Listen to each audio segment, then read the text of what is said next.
on any given day, typically we have between 30 and 50 children in our care that are detained, and while we have those children, sometimes it's as short as a couple of weeks or a couple of days, all the way up to 6 months. Dr. Giglio and myself have determined that we are not doing all we can to educate our kids and provide the continuity of education that we need to in light of a lot of complexities. One of the complexities are we get the children from all the different school districts throughout the county, and when they come and they're in our detention center, there's no continuity of their coursework coming from their individual schools, because trying to deal with 50 different schools on any given day trying to get coursework is not feasible.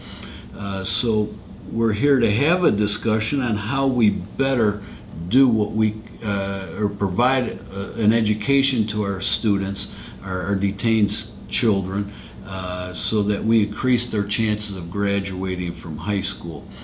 Can you tell us a little bit, Dr. Giglio, about what we've instituted, what you've instituted to try to fill some of those gaps?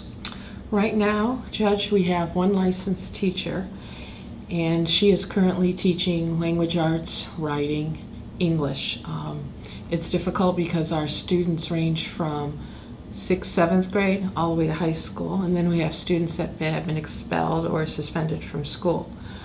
With our limited finances, we've been able to put only 2 residents through GED training, and they were successful in receiving their GED diploma or their attached diploma. Beyond that, without the funds, without teachers, without a curriculum, without the books, we're having difficulty. Community has been good in providing us some books for a library. Our kids are reading a lot and we're pushing it.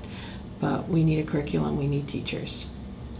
In addition to identifying that we need curriculum, that we need teachers, we also have a relationship with the Maryville School District that applies for federal funds to supplement what our daytime program is. And you've determined, and we've had multiple discussions, that there might be a more efficient way to deal with those funds, or a better way to provide better services, get more bang for our buck, so to speak. Is that right? Yes, that is. Title I comes in during the evening, and they supplement the curriculum, the education during the day.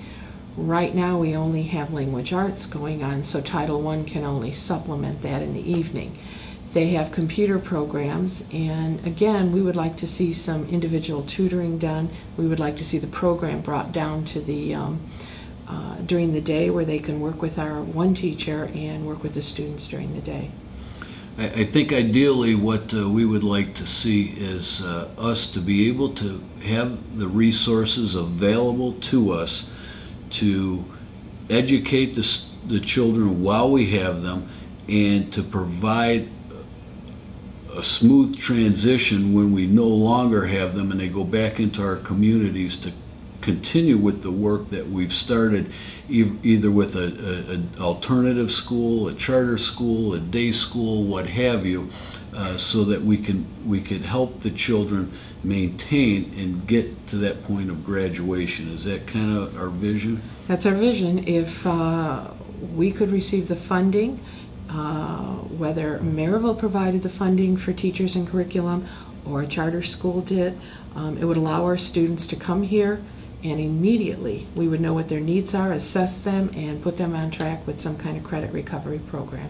And currently the Maryville School District does work with us, but they're not willing to take that next step to provide us with the curriculum. For instance, if Maryville wanted to, they can bring on those children, as I understand, enroll them in their school, and ultimately make them their students and provide a little bit better service than we are currently, but that may not be the ultimate solution, because they may not want to do it, they may be unable to do it.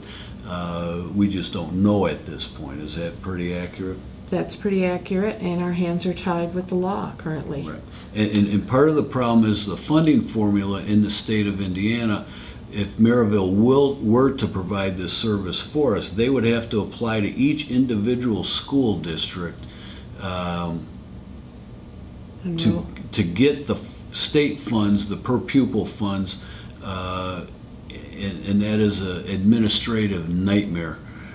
So what I'm proposing is that we contact our state legislators and attempt to change the law so that detention centers such as Lake County, Allen County, Marion County, any county that has a detention center would have the ability to access directly the per pupil fees each year, which in our case with 50 kids on an average cost of about $6,000 per student, that's $300,000 a year. At that cost, we would be able, I believe, to contract with a school district or a charter school or an alternative school or what have you to provide actually what we envision doing it. We don't want to be in the school business.